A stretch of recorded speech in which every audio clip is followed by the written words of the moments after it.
مسند احمد میں ہے، قرآن پڑھا کرو، یہ اپنے پڑھنے والوں کی قیامت کے دن شفاعت کرے گا۔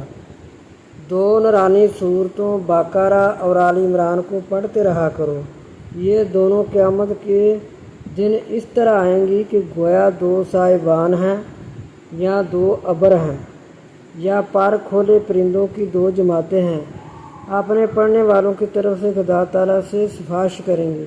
پھر حضور صلی اللہ علیہ وسلم نے فرمایا، سورہ بقرہ پڑھا کرو، اس کا لینا برکت ہے اور چھوڑنا حسرت ہے، اس کی طاقت باطل والوں کو نہیں۔ اور ایک روایت میں ہے کہ حدیث شریف میں ہے، قرآن پڑھنے والوں کو قیامت کے دن بلوایا جائے گا۔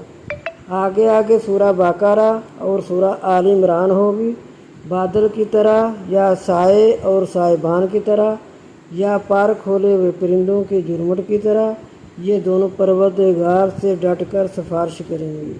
مسلم اور ترمذی شریف۔